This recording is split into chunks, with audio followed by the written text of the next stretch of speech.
membuat struktur organisasi kelas dan regu piket.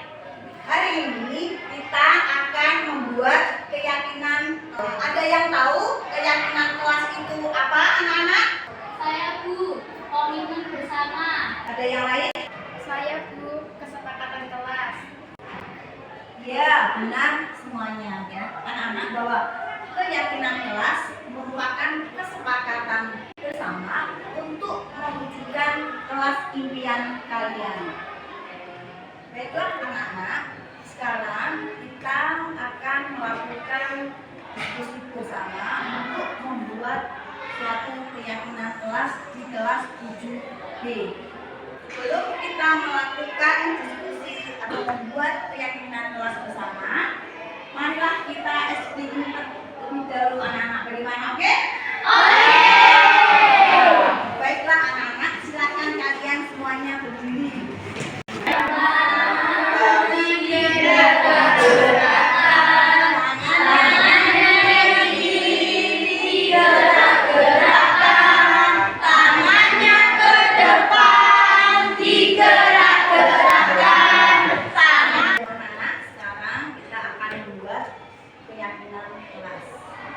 Dia minta tolong siapa yang akan membantu kalian untuk membagikan ini ke anak-anak.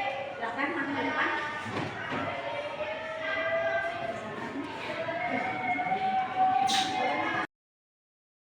Tanya, semuanya sudah mendapatkan kertas yang itu seperti ini? Sudah.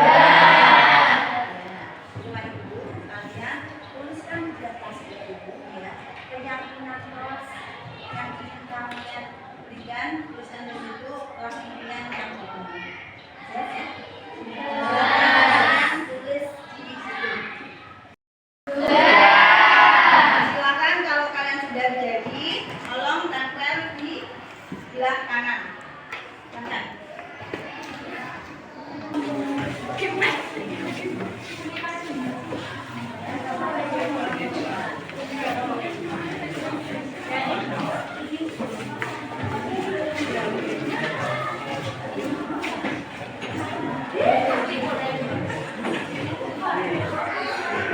Baiklah anak-anak, kalian kan sudah. Anak-anak, siapa yang akan bantu dia untuk memilah keyakinan kelas yang sudah kalian tempel di depan? Silakan.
Tepuk tangan kita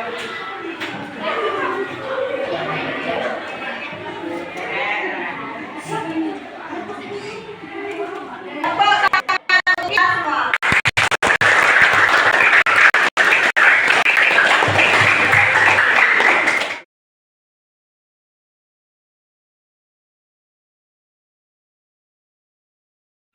Assalamualaikum warahmatullahi wabarakatuh. Waalaikumsalam.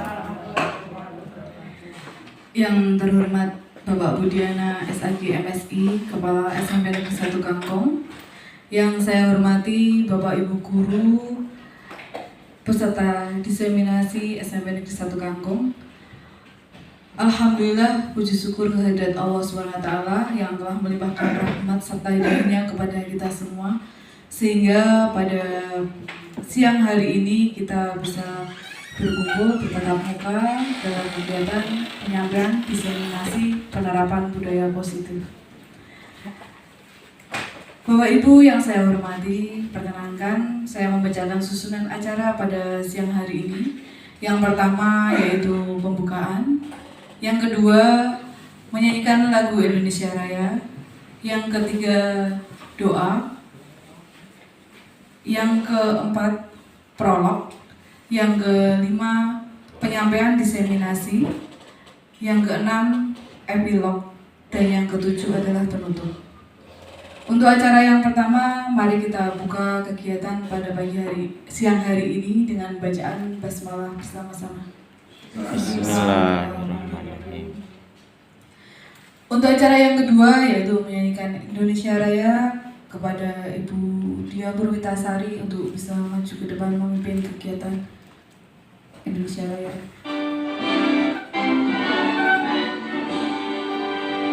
Indonesia tanah airku, tanah tumpah darahku, di sanalah aku berdiri jadi panggung.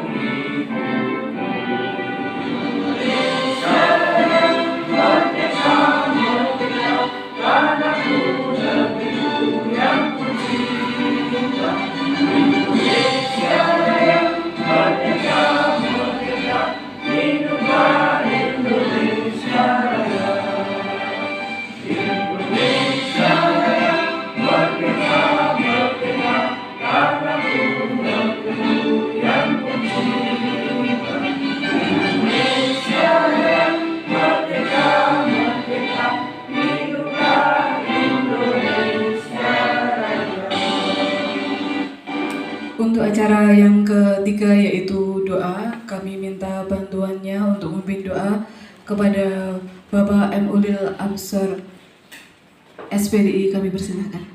Assalamualaikum warahmatullahi wabarakatuh. Waalaikumsalam warahmatullahi Wabarakatuh. Bismillahirrahmanirrahim. Alhamdulillahirabbil alamin. Bismillahirrahmanirrahim. Allahumma shalli ala sayyidina Muhammad wa ala ali sayyidina Muhammad. Sayyidil awwalin wal akhirin wa sallallahu tabaraka ta'ala kulli sahabati Rasulillah ajma'in. Alhamdulillahirabbil alamin. Hamdan na'imin, hamdan syakirin, hamdan afin ni'amahu wa yukafi'u mazidah. Ya Rabbana lakal hamdu kama yanbaghi li jalali wajhikal karim ya azim sultanik. Allahumma ya Allah yang Maha Pengasih, ampunilah dosa-dosa kami. Rabbana atina fid dunya hasanah wa fil akhirati hasanah wa qina adzabannar. Subhana rabbika rabbil izzati amma yasifun wa salamun alal mursalin walhamdulillahi rabbil alamin. Taqabbalallahu minna minkum. Assalamualaikum warahmatullahi wabarakatuh. Terima kasih kami sampaikan kepada Bapak M. Ulil Absar yang telah memimpin doa pada siang hari ini. Untuk acara yang keempat yaitu prolog yang akan disampaikan oleh Bapak Budiana SAG MSI, kepadanya kami persilakan. Bismillahirrahmanirrahim. Assalamualaikum warahmatullahi wabarakatuh. Waalaikumsalam warahmatullahi wabarakatuh. Bapak Ibu yang berbahagia, siang ini kita melaksanakan satu agenda menurut saya penting dan besar bagi mereka berdua dan bagi sekolah kita SMP Negeri 1 Kangkung terkait dengan diseminasi budaya positif di SMP Negeri 1 Kangkung. Bapak Ibu semua, acara ini terkesan mengada-ada dan dikondisikan betul seperti itu. Kenapa berbeda dengan yang lain kan itu? Ketika yang lain kok sepertinya tidak diperhatikan, sama saya perhatikan, cuma timingnya aja yang berbeda sehingga ada perlakuan yang berbeda. Itu sekilas informasi. Bapak Ibu semua, alhamdulillah siang ini kita masih bisa bersua setelah bisa menemani anak mengawasi asesmen akhir tahun. Siang ini dimulai pukul 13.30 yang sangat ketat. Mungkin Bapak Ibu semua dulu waktu sekolah juga mengalami hal yang serupa. Saya pernah melakukan observasi kepada beberapa guru. Ternyata ketika kita mengerjakan PR dan PR itu salah, ada hukuman fisik yang diberikan. Saya sendiri dulu waktu di SD, ketika saya punya PR 10, 5 tidak terselesaikan atau salah Bapak Ibu, kita sudah antre di samping guru membawa kemoceng yang dagangnya itu terbuat dari rotan, kita ngantri 5 pukulan salah itu ya pukulannya itu ketika salah. Kemudian Bapak Ibu, ketika saya dan teman-teman satu kelas tidak melakukan piket kebersihan Bapak Ibu, kita tertunduk di situ, kemudian guru itu menggebuk satu kelas semua dengan gagang sapu itu. Itu contoh yang saya alami. Kemudian dari observasi dari beberapa ibu yang lain, guru, itu juga ada hukuman seperti itu. Jadi berkondisi yang di lapangan telat masuk, lari lapangan. Yang barisnya kurang rapi mungkin ada push up dan lain-lain. Sehingga itu temurunkan Bapak Ibu, turun-temurunkan. Ini tadi saya kembali ke observasi, saya akan ngomongin orang lain dalam konteks ilmu pengetahuan.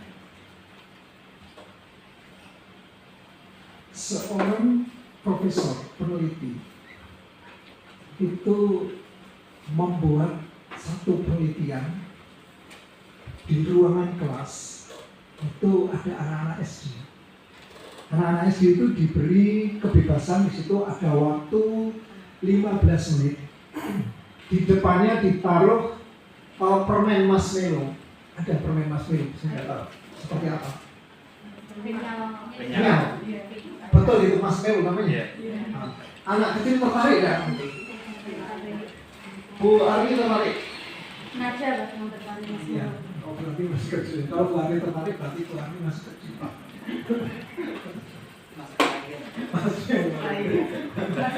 Oh masih tertarik. Di ruangan itu jadi satu kelas ditaruh marshmallow di situ. Kemudian tidak ada peraturan, ditinggal. Jadi ada kebebasan di situ. Menit pertama banyak anak yang tidak lolos, mereka tertarik untuk mencoba. Aturannya apa? Aturannya jangan melakukan dulu. Jangan melakukan apapun sebelum ada instruksi.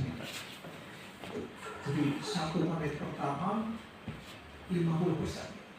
Anak-anak gagal nih. Jadi dia pegang, dia tertarik itu kalau nggak makan. Kemudian menit kedua ada yang mulai makan. Ada anak yang tetap dia bertahan untuk mengikuti instruksi 15 menit. Namanya Walter Mischel kan nggak salah, Stanford Universitas. Kemudian itu tahun 1960 melakukan penelitian. 30 tahun kemudian, berarti tahun berapa ya? 90 kan? 30 tahun kemudian kan? Ternyata ada korelasi yang namanya positif negatif ya. Kalau ada korelasi itu kan ada yang positif. Kalau positif semakin tinggi ini semakin tinggi juga Z kan gitu. Kalau korelasi negatif semakin tinggi ini semakin turun Z-nya ini. Ada korelasi positif antara keberhasilan atau kesuksesan anak yang tadi dilakukan penelitian itu.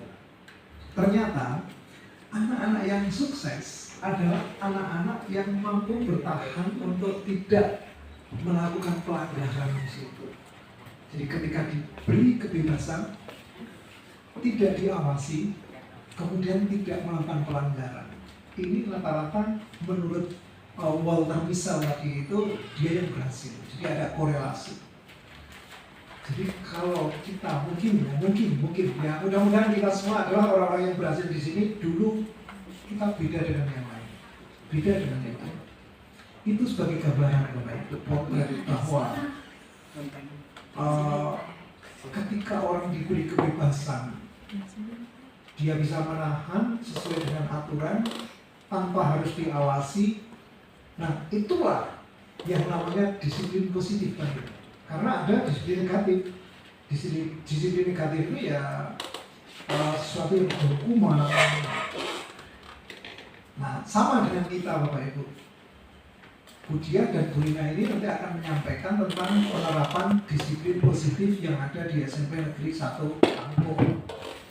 Ini pernah dilakukan oleh Bu Pak Din, Bu Aleta, Bu Oka, kemudian Bu Vita, kemudian Pak Idam, gitu, Pak Johan, siapa lagi? Bu Is, gitu.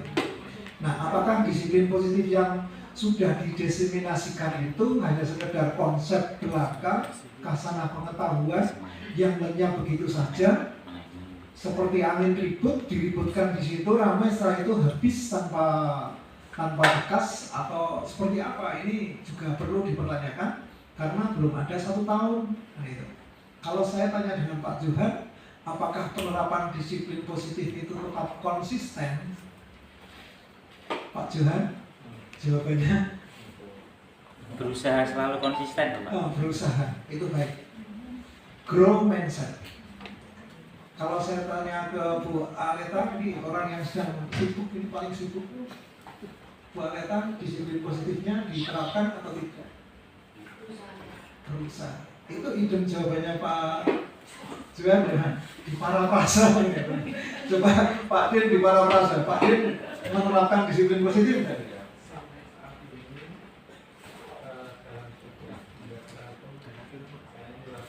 Menerapkan. Yang namanya perilaku seorang itu tidak simsalabim. Jadi kalau disiplin positif kemudian kok langsung jadi anak baik, itu omon kosong nonsen gitu. Jadi perlu proses, namanya manusia perlu proses. Oke, kita kembali lagi. Oh, saya tanya lagi ke Bu Is menerapkan disiplin positif, Bu Is? Menerapkan. Ya, menerapkan. Pak Idam? Menerapkan. Pak Yusuf? Berusaha menerapkan. Level kalau ibadah tertinggi ya istiqomah itu lebih baik dari 1000 karomah, itu kata Ustazah Oka. Itu karomah itu lebih baik daripada istiqomah itu lebih baik daripada 1000 karomah. Diaminkan oleh Ibu Ratna gitu. Jadi rohul itu di semua. Kalau kita menerapkan disiplin positif sehingga kita punya implikasi Bapak Ibu. Implikasinya apa? Kita harus tahu tahap perkembangan. Kapan kita harus melakukan hukuman, kapan kita harus membuat keyakinan, apakah kita itu tepat tidak sebagai penghukum, tepat tidak sebagai penasihat, pengontrol, pemantau, pemanage, itu kan harus seperti itu. Jadi tahu perkembangannya. Oke, prolog saya terlalu lama ini. Nanti gimana ini prosesnya tentang disiplin positif di sekolah kita? Ada tahapannya nggak? Tahap pertama harus bagaimana, kedua bagaimana, ketiga dan 4 bagaimana? Monggo nanti 2 narasumber hebat ini akan menyampaikan tentang penerapan disiplin positif. Kalau penerapan itu berarti level guru yang berapa Bapak Ibu? Menerapkan, kalau memahami belum jadi guru, dia guru PPG. Dia baru paham dok, level 1. Kalau menerapkan, baru menerapkan saja, itu level 2. Kalau sudah bisa mengevaluasi, merefleksi, merancang tindak lanjut seperti apa, guru level 3. 3. Kalau guru level 4 itu bisa berkolaborasi dengan yang lain, tukar pikiran, tukar aksesoris, tukar makanan, tukar pikiran. Kemudian kalau guru level yang ke-5 itu sudah mentoring, fasilitating, kan itu berbagi praktek baik. Oke, Bapak Ibu semua, itu prolog saya. Mudah-mudahan nanti penyampaian teman-teman akan lebih rinci, lebih jelas. Seperti tadi pagi dikatakan Bu Oka, diseminasi itu adalah penyampaian sesuatu yang lebih rinci, lebih tidak abstrak, lebih operasional, sehingga Bapak Ibu semua, saya dan teman-teman yang mendengarkan itu jadi paham. Ngeten nggih Pak Mul nggih. Kalau Pak Mul bilang iya, iya semua. Terima kasih, kurang lebihnya mohon maaf.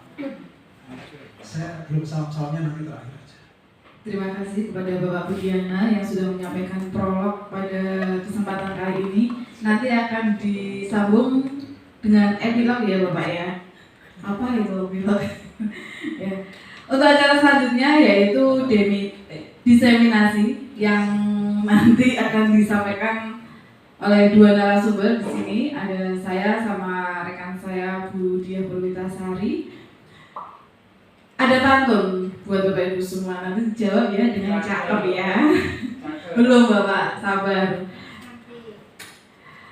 Gubernur datang mencari aspirasi, Cakep.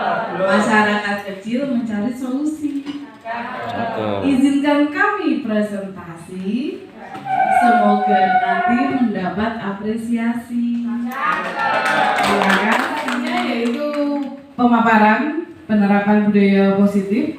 Untuk hari ini saya akan mencoba memaparkan di awal, nanti akan dilanjutkan oleh Ibu Diah Purwitasari tentang penerapan budaya positif. Nah, apa sih budaya positif itu? Budaya positif di sekolahan merupakan nilai dan kebiasaan di sekolah yang berpihak pada murid agar mereka dalam berkembang menjadi pribadi yang kritis, mandiri, penuh hormat, dan bertanggung jawab sesuai dengan profil pelajar Pancasila. Ini definisi dari budaya positif.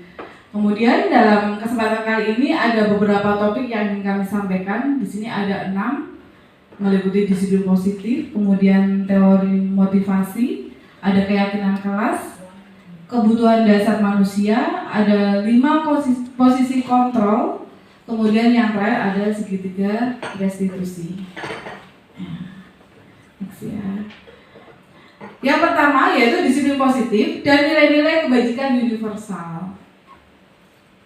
Boleh minta bantuan sukarelawan dari Bapak Ibu semua untuk maju 2 orang? Bebas, monggo. Itu dia aja. Yang berkenan aja. Ah ya. Oh iya, yang sudah punya satu frekuensi ya. Tidak apa. Ayo Mbak Muna. Sama Pak Yenal. Enggak, ini aja Pak, pakai ini aja. Yang kecil aja yang biar bisa dihitung. Ini anaknya yang rayu siapa ya Pak? Pak Yenal atau Mbak Muna ya yang rayu? Oh Pak Yenal. Biasa Pak Yenal dirayu Bapak. Nah ini luar biasa Bapak, karena ini luar biasa berarti nanti Pak Yenal yang merayu. Ya? Nah untuk Mbak Muna, ini ada sebuah kertas. Mbak Muna, anggap aja kertas di sini adalah benda yang paling berharga menurut Mbak Muna. Nah, ini silakan digenggam seerat-eratnya, jangan sampai lepas gitu. Nah, di sini tugas Pak Yenal merayu boleh dengan cara apapun, tapi yang ini ya Pak ya, jangan yang vulgar ya. Nah, silakan Pak Yenal merayu Mbak Muna. Gimana kiranya Mbak Muna itu bisa mengasihkan kertas itu kepada Pak Yenal? Kita kasih waktu berapa menit ya? 1 jam? Enggak ya? Berapa menit? 1 menit ya? 1 menit. Kita coba lihat kehebatan Pak Yenal merayu Mbak Muna. Monggo Pak Yenal, kasih tepuk tangan untuk Pak Yenal. Bisa pakai itu? Oh boleh.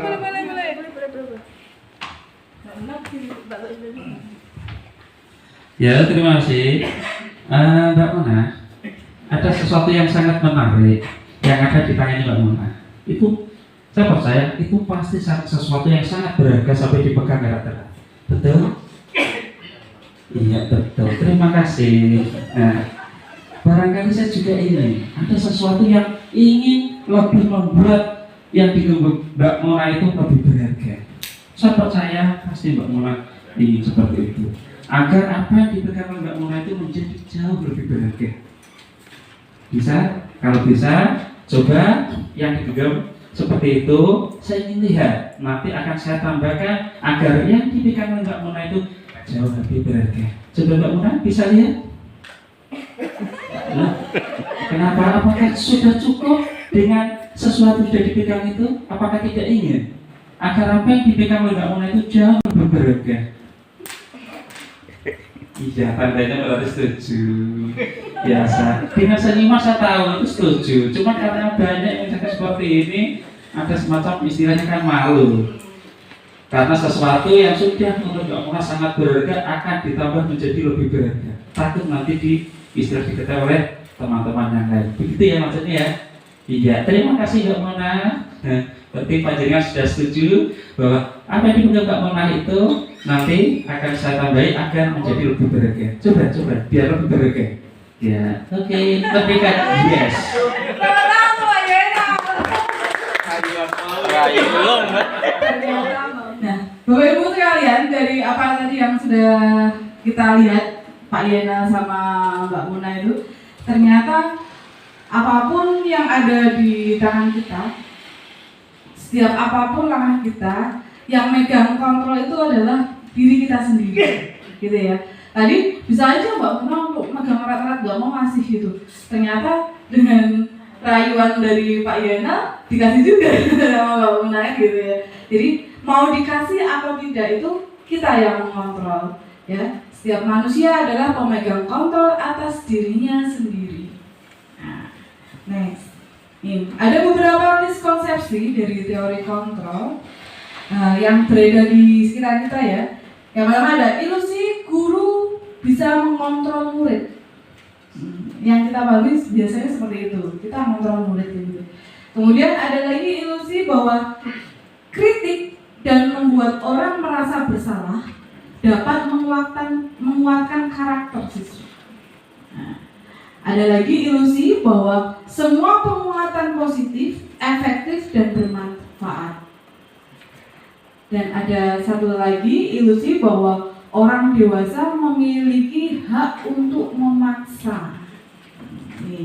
Ini yang biasanya beredar di lingkungan masyarakat itu, kita punya konsep seperti itu, konsep dalam pikiran kita.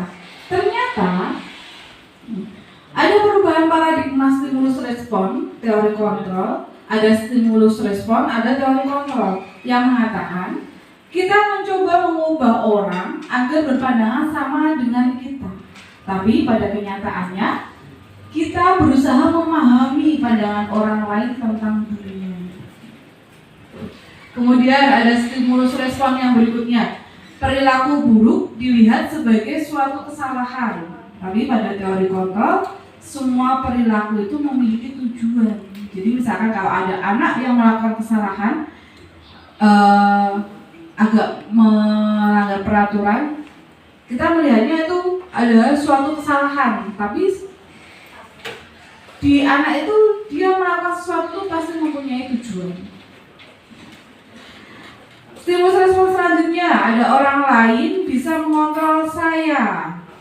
Orang lain mengontrol saya. Teori kontrolnya, hanya Anda yang bisa mengontrol diri Anda. Tadi yang dikatakan oleh Mbak Muna, ada yang dia merelakan untuk dilepas. Nah itu kontrolnya dari Mbak Muna. Saya bisa mengontrol orang lain. Pada teori kontrol, Anda tidak bisa mengontrol orang lain. Stimulus selanjutnya ada pemaksaan, ada pada saat bujukan gagal. Yang ada teori kontrol, kolaborasi dan konsensus menciptakan pilihan-pilihan baru. Satu lagi, model berpikir menang atau kalah. Tapi dalam teori kontrol yang ada model berpikir menang dan menang. Itu. Next. Apakah makna disiplin? Disiplin mengacu pada disiplin diri yang memiliki tanggung jawab terhadap apa yang dilakukannya berdasarkan nilai-nilai yang diyakini. Disiplin positif merupakan salah satu cara penerapan disiplin yang bertujuan untuk menumbuhkan kesadaran serta memberdayakan murid tanpa imbalan, reward, ancaman, ataupun hukuman. Nah, ini imbalannya banyak ya, imbalan, ancaman, dan hukuman. Apa sih nilai-nilai kebajikan universalnya? Adapun nilai-nilai kebajikan universal merupakan sifat-sifat positif manusia yang merupakan tujuan mulia yang ingin dicapai setiap individu yang bersifat universal dan lintas bahasa, suku bahasa, agama maupun latar belakang. Nah, di sini ada 6 nilai-nilai kebajikan yang ingin dicapai oleh setiap anak Indonesia yang sudah kita kenal dengan namanya profil pelajar Pancasila. Ada 6 ya, Bapak Ibu ya. Ada beriman, bertakwa kepada Tuhan Yang Maha Esa, berhak mulia, ada mandiri, bernalar kritis, berkebinekaan global, bergotong royong, dan kreatif. Selanjutnya, ada teori motivasi, hukuman, dan penghargaan, dan restitusi. Merdeka menurut Ki Hajar Dewantara. Merdeka itu artinya tidak hanya terlepas dari perintah, akan tetapi juga jangka buat menata diri sendiri. Seperti tadi yang disampaikan oleh Bapak Kepala Sekolah, bahwa merdeka itu munculnya itu dari dalam diri kita sendiri, tidak tergantung orang lain, tidak tergantung dari pengaruh luar. Teori motivasi perilaku manusia. Sini ada motivasi eksternal, motivasi yang berasal dari luar. Yang pertama, untuk menghindari ketidaknyamanan atau hukuman. Dia akan melakukan kegiatan atau melakukan aktivitas dengan tujuan agar dia terhindar dari hukuman. Itu biasanya terjadi di anak-anak kita ya. Nah, itu motivasinya dari eksternal. Terus kemudian ada lagi untuk mendapatkan imbalan dari orang lain. Biasanya orang tua nih sok iming-iming. Nanti kalau kamu juara 1 kita akan memberikan sepeda listrik. Nah, itu motivasi eksternal. Kemudian ada lagi motivasi internal. Tujuan disiplin positif di sini untuk menghargai diri sendiri. Jadi dia melakukan sesuatu itu atas dasar menghargai dirinya sendiri. Dihukum oleh penghargaan. Nih, di sini siapa yang biasa memberikan penghargaan kepada anak didiknya? Ternyata memberikan penghargaan kepada anak didik itu merupakan hukuman. Kenapa merupakan hukuman? Penghargaan menurunkan kualitas. Dengan kita memberi penghargaan, ternyata bisa menurunkan kualitas dari anak didik sendiri. Penghargaan mematikan kreativitas.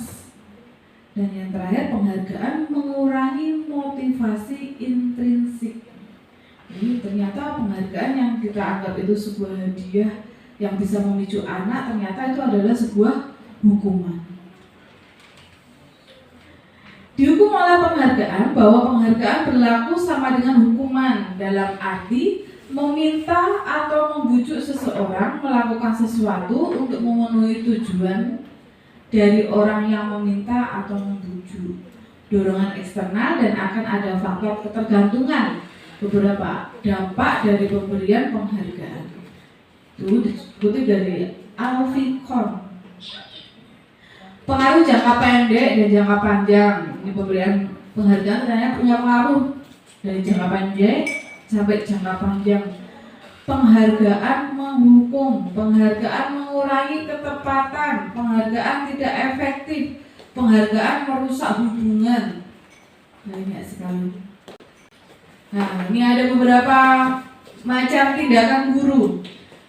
Mungkin bisa direspon ya. Yang pertama, mencatat 100 kali di dalam buku kalimat saya tidak akan terlambat lagi karena terlambat ke sekolah. Ini hukuman atau konsekuensi? Hukuman. Yang kedua, lari mengelilingi lapangan basket 2 kali karena terlambat hadir di sekolah.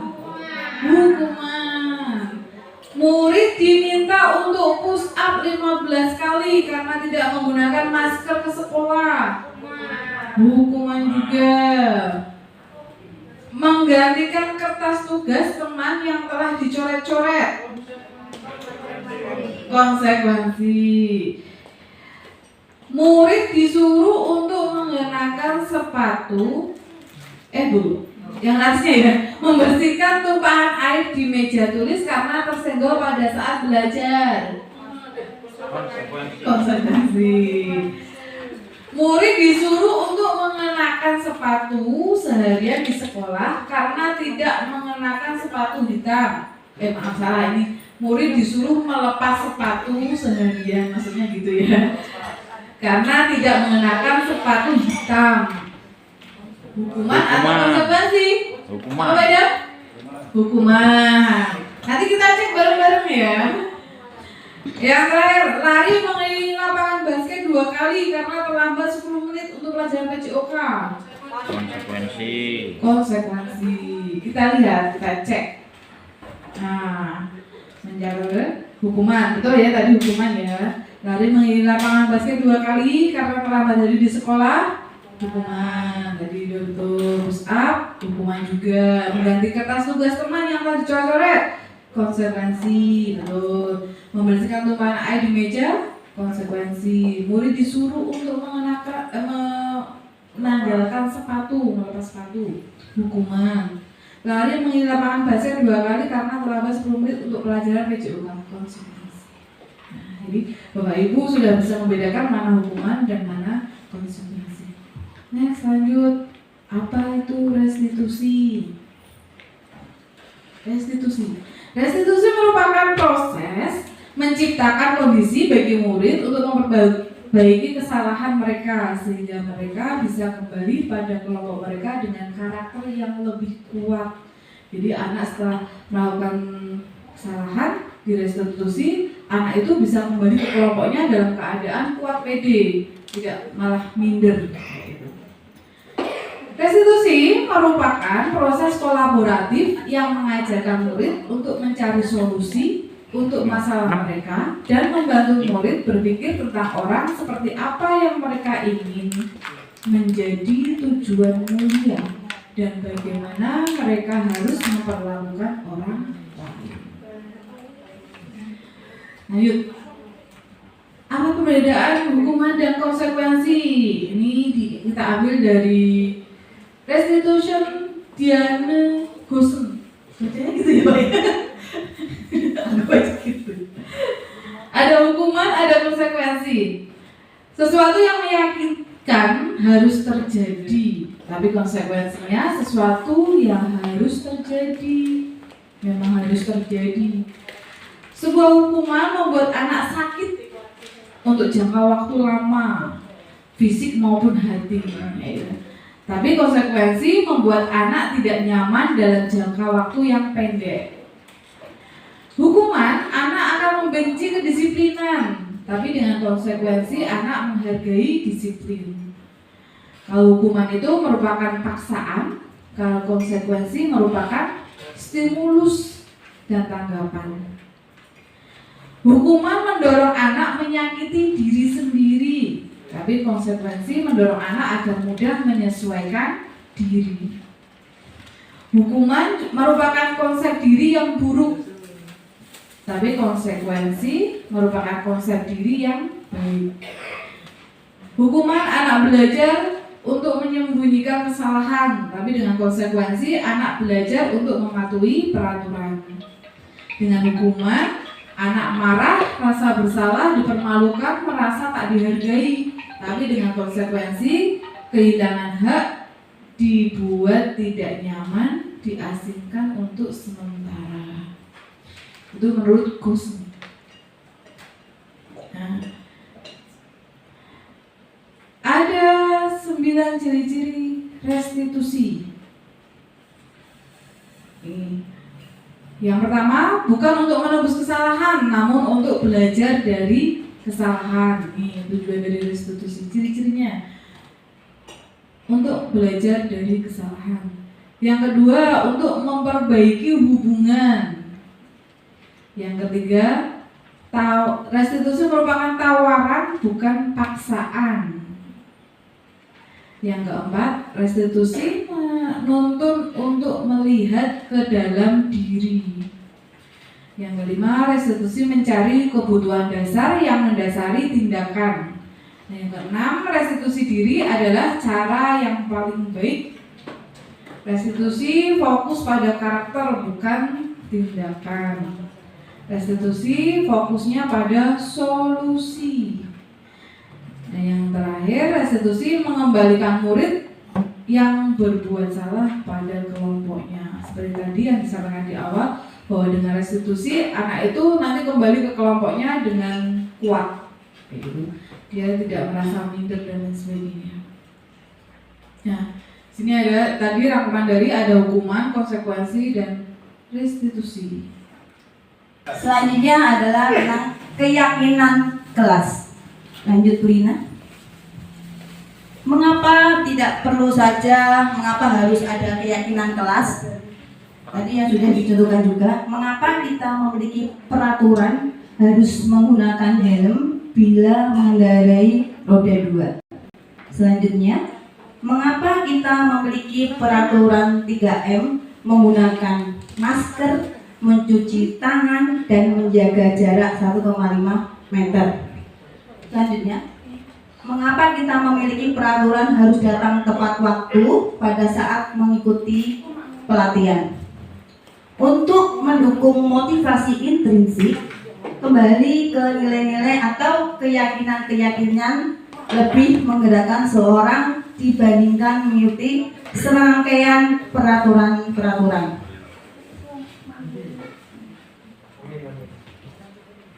Budaya positif meliputi adanya lingkungan yang positif, adanya keyakinan kelas, dan peraturan kelas.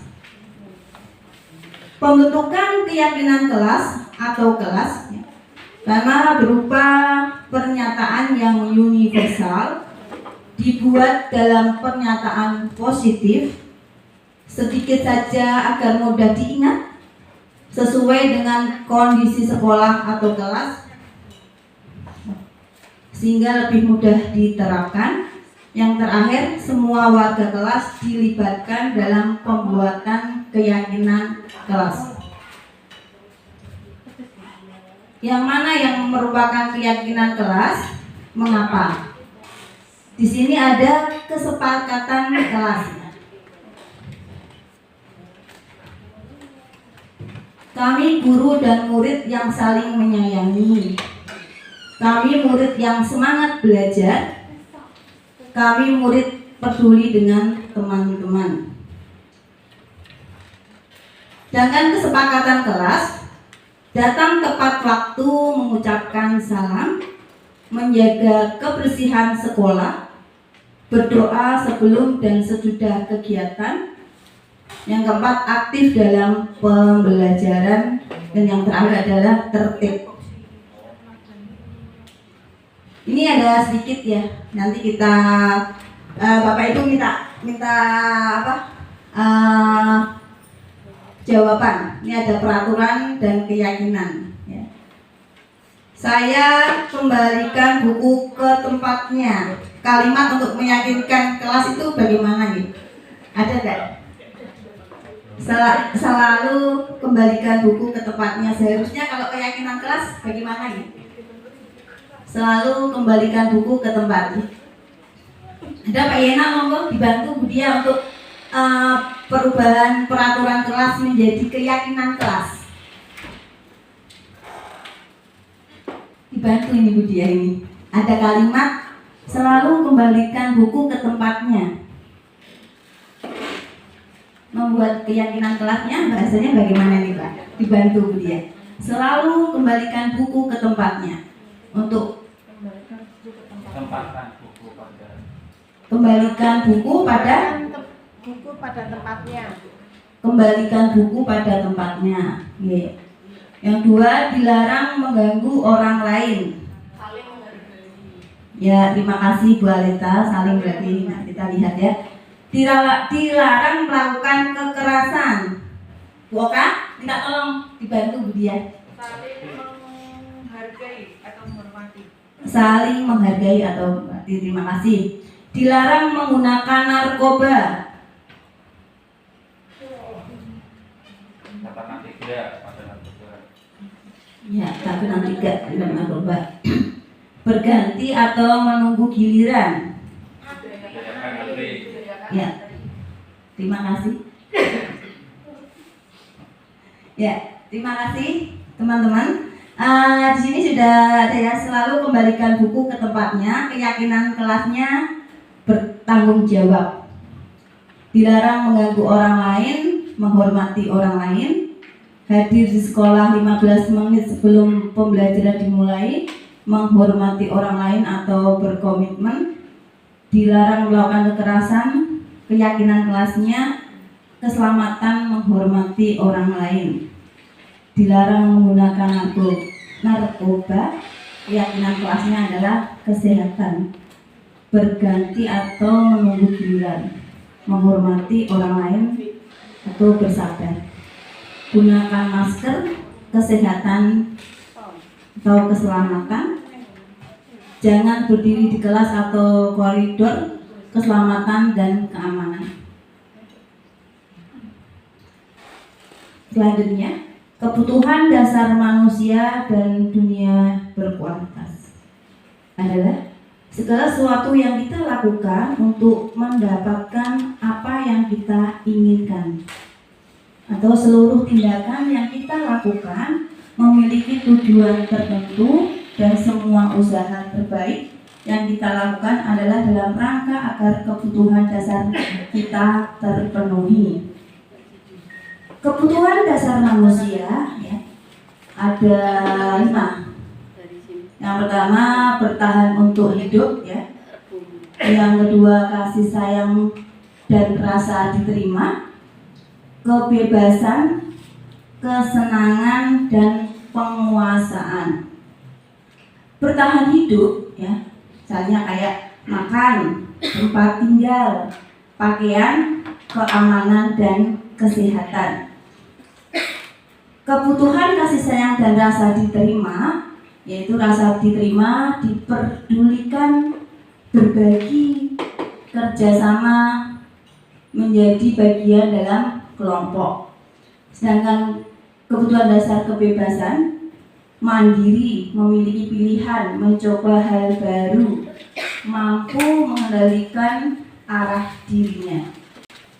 Untuk kebutuhan dasar penguasaan, adanya harga diri, keinginan untuk dianggap, memimpin, berprestasi, diakui, didengar. Yang terakhir, kebutuhan dasar manusia, kesenangan adalah bermain, humor, antusias, dan tertawa. Itu adalah kebutuhan dasar manusia. 5 posisi kontrol. Mungkin Bapak Ibu sudah pernah nih melakukan, ada 5 posisi kontrol manusia. Yang pertama, yang rendah adalah penghukum, pembuat rasa bersalah, teman, pemantau, dan manajer. Marilah kita simak video ini ya, tentang posisi penghukum.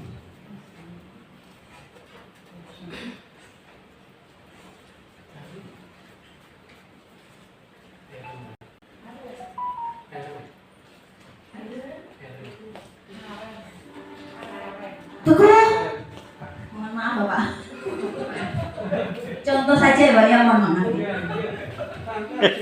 Iya.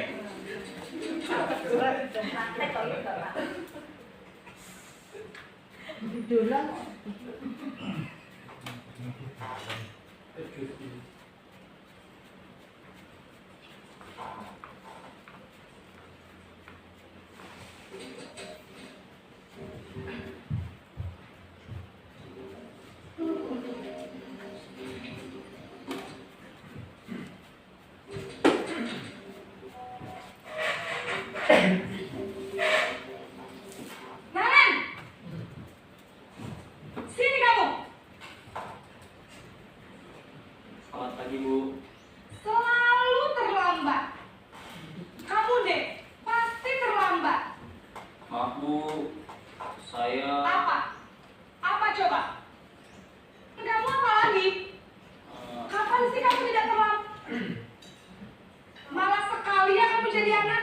saya Dasar pemalas. Gak kapok-kapok sih kamu. Sudah berapa kali terlambat? Sana, kamu keliling lapangan basket 2 kali. kenapa saya harus keliling lapangan basket, Bu? Ya, dari paparan video yang Bapak Ibu lihat di depan itu tindakan guru ya. Biasanya mungkin nyusewu Bapak Ibu, apalagi mungkin saya sendiri. Misalkan contohnya anak yang datang melanggar. Ini misalnya aja ya Pak Teguh ya, enggak apa-apa ya. Pak Teguh, kenapa kok tetap terlambat? Nah gitu Pak Teguh. Oh mohon maaf Bapak. Tindakan guru memarah-marahi, menghadik, menyakiti, menunjuk-nunjuk, menyindir gitu. Itu sangat berpengaruh sekali dampaknya bagi murid itu ya, secara psikologis gitu. Kayak murid nanti tertekan, akhirnya karena tertekan dia bisa menjadi pendendam ya. Tidak menyukai gurunya atau malas dengan pembelajarannya yang diampu, mapel yang diampu, akhirnya mengulangi kesalahan dan motivasi yang tumbuh adalah motivasi ekstrinsik. Dia mengulangi lagi karena dia merasa selalu dimarahi karena datang terlambat. Next. Ini ada video yang kedua ya. Boleh disimak Bapak Ibu guru. Posisi pembuat rasa bersalah.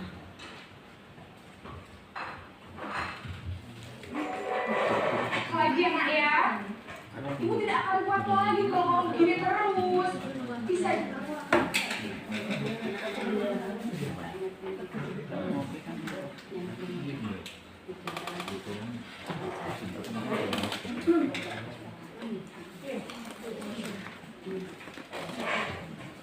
Jantungan kalau ibu tegur bapak kepala sekolah.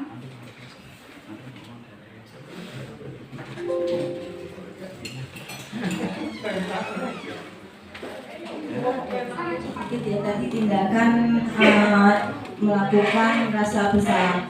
Tindakan guru ini ya, cenderung ya, suara sedang lembut, tenang, namun kata-katanya menyalahkan murid. Apa dampak yang akan terjadi oleh murid ya? Murid merasa rendah hati, kurangnya percaya diri, cemas dan khawatir salah, dan yang timbul adalah motivasi intrinsik. Oke, dilanjutkan ya. Yang kedua adalah posisi teman. Monggo simak videonya. Ini adalah posisi kontrol sebagai teman.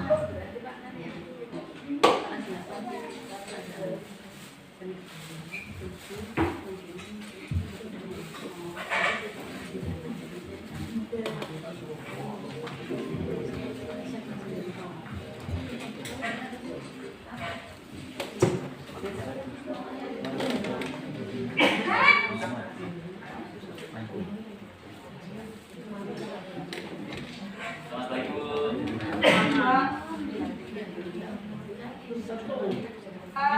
Sudah jam berapa ini nak? Selamat pagi ya sayang. Iya, Bu. Habis ibu saya ngomong ke saya, Bu. Kamu nyalakan ibu kamu. Kamu bukannya anak yang larinya paling kencang. Kok terlambat sih? Iya, Bu. Saya memang terlambat bangun tadi. Jadi, kita kencang. nggak kejar Bu. Ya sudah sana. Nanti lain kali larinya lebih kenceng lagi ya. Biar gak terlambat lagi. Bikin seneng ibu demi ibu. Bisa kan? Bisa Bu. Ya sudah sana sekolah. Ibu beresin urusan kamu. Kamu ini ada aja.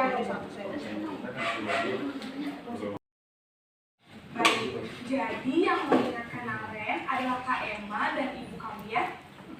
Kira-kira akan mulai saat Baik Bu, terima kasih. Terima kasih. Next bunyi. Ini adalah posisi langsung. Terima kasih, itu video yang terakhir ya. Posisi kontrol guru sebagai manajer. Tindakan guru di sini adalah suaranya netral, tidak emosional, okay? Tidak terlalu ramah.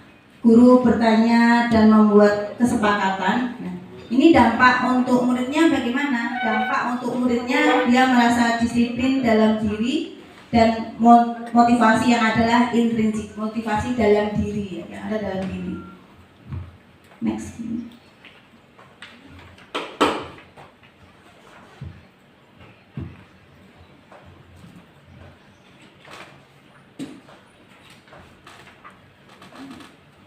Ada pertanyaan-pertanyaan, mohon minta bantuan Bapak Ibu ya. Siapa yang mengatakan ya? Yang pertama, saya kecewa sekali dengan kamu.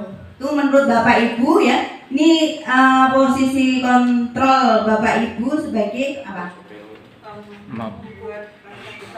Saya kecewa nak dengan apa yang telah kamu lakukan. Membuat merasa bersalah. Baik, nanti kita lihat bersama-sama.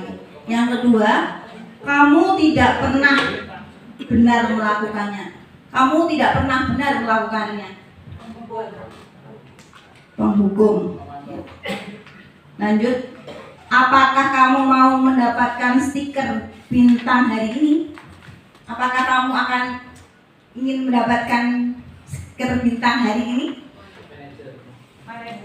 Manajer. Bagaimana kamu bisa menyelesaikan masalah ini? Manajer. Baik. Yang terakhir, kamu selalu yang paling terakhir. Membuat merasa bersalah. Terima kasih. Ya. Selanjutnya kita bahas bersama-sama ya. Pertanyaan, saya kecewa sekali dengan kamu nak. Membuat rasa bersalah. Benar ya Pak Tin, terima kasih Pak Tin. Saya kecewa dengan Pak Tin karena selalu membuat rasa bersalah terhadap saya. Kamu tidak pernah benar-benar melakukannya dengan ikhlas. Penghukum ya, terima kasih Pak Tin. Ayolah lakukan demi ibu nak. Ayo lakukanlah demi ibu Johan. Sebagai teman ya Pak ya, nanti sebagai teman Pak Johan tuh sering menemani saya. Apakah kamu mau mendapatkan stiker bintang hari ini? Pak Idam, pemantau. Pemantau atau manajer? Pemantau Pak Idam. Terima kasih Pak Idam. Bagaimana kamu bisa menyelesaikan masalah ini, Tekun? Tekun, bagaimana kamu bisa menyelesaikan masalah ini? Kita buat solusi sama-sama ya Pak. Bagaimana Pak Tekun bisa Pak kalau bisa sama-sama? Mohon maaf ya Pak ya. Untung saya disebut Pak Tekun, Pak Tri. Kamu selalu yang paling terakhir, Mas Mahribi. Apa hukum? Kamu yang paling terakhir memberikan tugas ke ibu. Berarti kan sampai menghukum. Selanjutnya, segitiga restitusi. Segitiga restitusi adalah sesuatu proses dialog yang dijadikan oleh guru agar mendapatkan murid yang mandiri dan bertanggung jawab. Segitiga restitusi. 1. Menstabilkan identitas. Yang kedua, validasi tindakan yang salah. Yang ketiga adalah menanyakan keyakinan. Segitiga restitusi. Menstabilkan identitas ya. Setiap orang pasti pernah melakukan kesalahan. Kamu bukan satu-satunya yang pernah melakukan ini. Misalkan ini ya, nak, kamu kok sering datang terlambat. Misalnya Pak Teguh ya, ini Pak Teguh. Teguh, kenapa kok kamu sering datang terlambat? Sebagai seorang pakai dia gitu yang menyampaikan. Kenapa Pak Teguh kok sering datang terlambat? Ya, setiap manusia itu pasti nak punya kesalahan, termasuk ibu dia melakukan suatu kesalahan. Besok lagi jangan terlambat lagi ya nak, misalkan seperti itu ya Pak ya. Terus akhirnya validasi kebutuhan, ditanya tuh, pasti kan ada, kamu tentu punya alasan-alasan kenapa melakukan itu. Ya misal kayak tadi ya Pak ya, kenapa Mas Teguh kok terlambat? Kan pasti punya alasan, digali anak itu ya. Ditanya, adakah cara yang lebih efektif untuk mendapatkan apa yang kamu butuhkan ya? Tadi ditanya, divalidasi kebutuhan itu. Yang terakhir menanyakan keyakinan. Dan nilai berikutnya kami buka mungkin dialog sedikit antara Bapak Ibu. Mungkin ada beberapa pertanyaan yang masih kurang jelas atau lain hal. Kami persilakan monggo dari Bapak Ibu, barangkali ada yang mau ditanyakan terkait dengan budaya positif yang ada yang sudah kami sampaikan tadi. Monggo. Monggo kan. Ini dari yang dipaparkan Bunda tadi, sepertinya posisi kontrol saya masih sering di posisi penghukum, kadang juga teman. Jadi yang paling ideal itu posisi sebagai apa? Trik untuk kita bisa tetap berada di posisi manajer itu berarti ada di kontrol diri kita ya, berarti kontrol diri yang istilahnya kita bisa mendekati anak secara natural, kalau nggak salah gitu ya. Ini menurut saya jadi kita secara natural aja mendekati anak yang misalnya anak itu ada kesalahan atau trouble ya, kemudian kita menggali sedikit dari anak, mengorek-ngorek biar posisinya tetap sebagai manajer. Jadi anak itu bisa merasakan, oh ya ternyata aku tuh salah, jadi aku harus bagaimana, terus nanti solusinya seperti apa, dan nanti tindak lanjutnya berikutnya seperti apa gitu. Mungkin itu ada tambahan dari Bu Dia? Cukup? Ada lagi mungkin dari Bapak Ibu guru?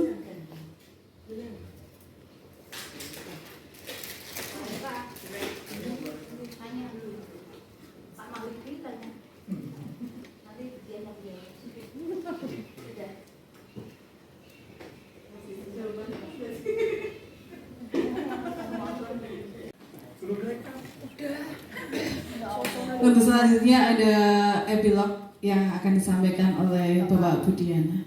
Kepadanya kami persilakan.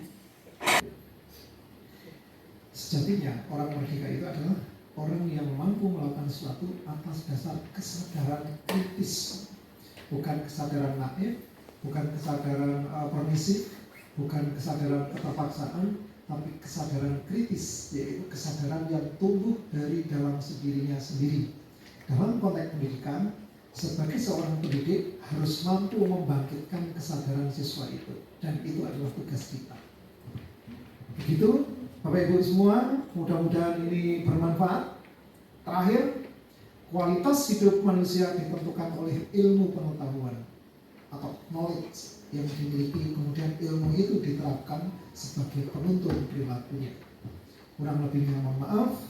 Assalamualaikum warahmatullahi wabarakatuh. Waalaikumsalam. Terima kasih Bapak untuk kuasa hari ini, menarik sekali. Ya. Untuk acara selanjutnya yaitu penutup, mari kita tutup kegiatan pada siang hari ini dengan bacaan basmalah bersama-sama. Alhamdulillah.